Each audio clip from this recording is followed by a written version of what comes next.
Right. Happy, is it Wednesday that I'm going to post this? Happy Wednesday, guys. It's actually Thursday of spring break that I'm recording this, so I'm a little out of whack. But today we are going to talk about our last gas law, and we are bringing Avogadro out of retirement. Like I said before, he was retired, but we're actually going to revisit Avogadro's law for gases. So Avogadro is going to tell us, and you guessed it, the relationship between moles, or the amount of something, and its volume. Now, if you haven't already caught on, these gas laws are kind of, for lack of a better word or phrase, common sense. You can kind of see what happens just by undergoing things in your everyday life. So we talked about Boyle's law. We could easily see that with a balloon. We talked about Charles' law, again, can easily be seen with a balloon. We also talked about Gay-Lussac's law, again. We can do that with, not really a balloon, but a hard container. We could see it in real life happening. Avogadro wanted to tell us, what's the relationship between moles of a gas and volume? So here they look like fish, but it's a balloon, guys, I promise. Let's talk about these balloons.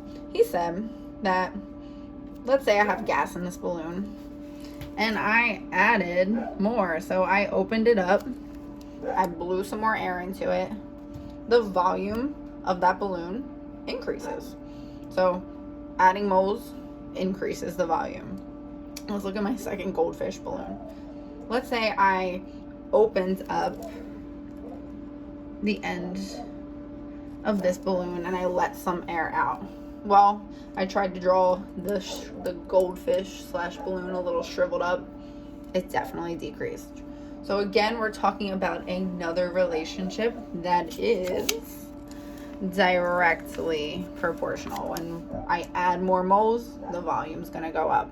When I remove moles of that gas, the volume goes down. Directly proportional to one another. So the formula is going to look a lot like the previous ones, but this time, instead of volume, temperature, pressure, etc., we're going to talk about moles, which is annotated as N, and volume. So we're going to talk about the initial moles over the initial volume being directly proportional to the moles after a change and the volume after the change. And again, guys, beauty of these directly proportional relationships is that I can just flip them to make it easier to solve. And again, N is moles.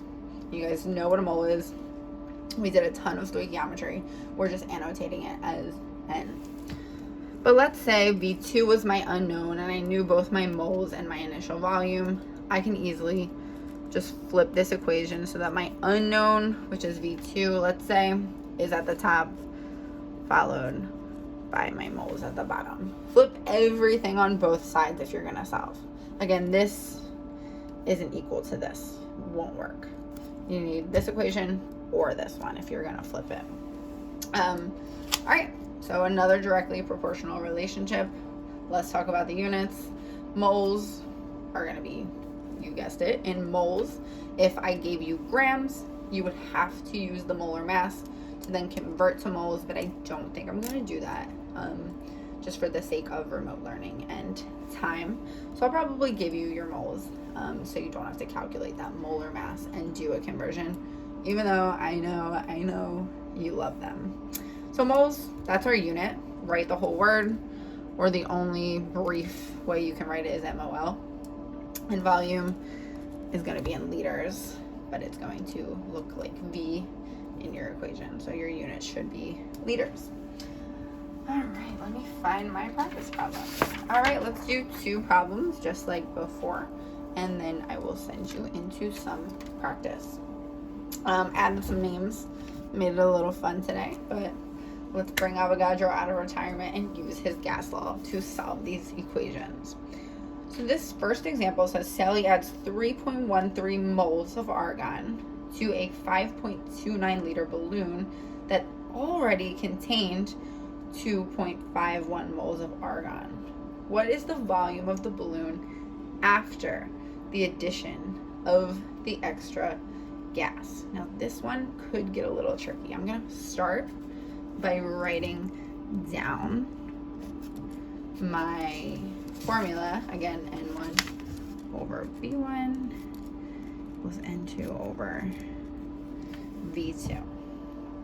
So when I look at this problem, I know she adds this many moles to this many already moles. So I actually need to add these up in order to find my moles after.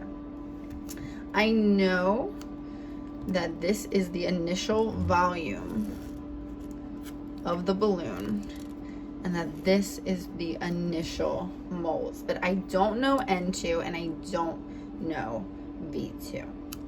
I need to just add in order to find the moles. So N1, V1, N2, V2. So N1, I started with 2.51 moles of argon. My first volume was 5.29 liters. But I added 3.13 moles. So my N2 is actually 2.51 plus 3.13 moles. That's going to be the total moles after the change. So 2.51 plus 3.13 equals 5.64 moles. So that's actually the moles that I'm going to use in my equation after the change. And I'm going to solve for V2. And that's going to be in liters. I'm going to flip this equation because I want V2 to be on the top since that's what I'm solving for. I want to kind of take away those algebraic steps so both volumes are now at the top, both moles are now at the bottom to make my life easier to solve. So my V1, 5.29 liters over my initial moles is going to equal my unknown V2 over my final moles. What I'm going to do, same thing I've been doing, multiply both sides. 64 moles. Cross out my like variables. I should end up with liters at the end. Plug in everything to my calculator. 5.64 times 5.29 divided by 2.51 should equal, and let's see how many sig figs I should report. 3, 3, and 3, so I should report 3. My next volume is going to be 11.9 liters, and let's check conceptually if this makes sense. So I started with 2.5. I added another 3.13 moles for a total moles of this. I didn't let any out.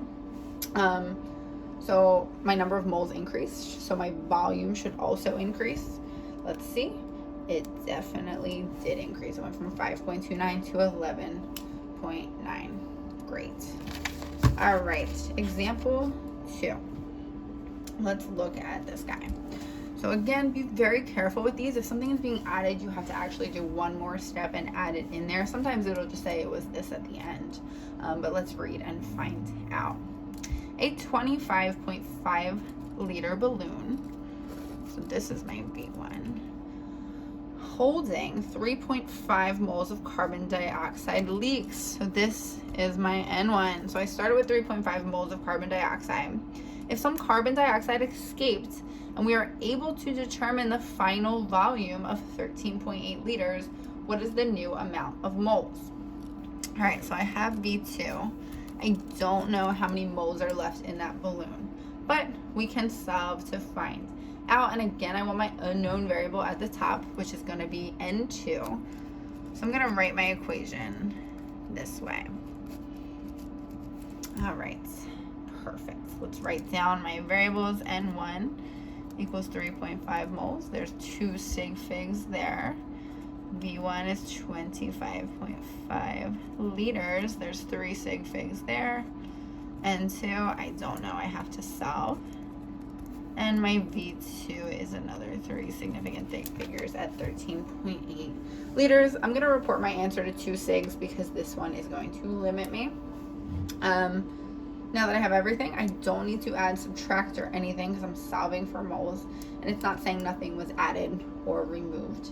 So let's just plug and chug. So we have 3.5 moles over my initial volume of 25.5 liters equals, don't know my moles, over 13.8 liters. You know what to do, just multiply both sides. Cancels out completely over here, 13.8 liters. My liters cancels, I should end up with moles, which is what I'm interested in. And now I'm plugging it into my calculator. 13.8 times 3.5 divided by 25.5 equals, so my N2 should be, again, 2 sig figs, 1.9 moles. And let's just double check this. Volume decreased, which means moles should also decrease. I went from 3.5 to 1.9. Conceptually, I did everything correct. All right, great. So this is your last gas law. You're gonna practice for the next 2 days, and then on Friday we're gonna have a quiz on all 4 of them. I will provide the equations. You just kind of need to know which one to use and how to solve for it on Friday. Again, reach out if you're having trouble. I'm here every day 9 to 3.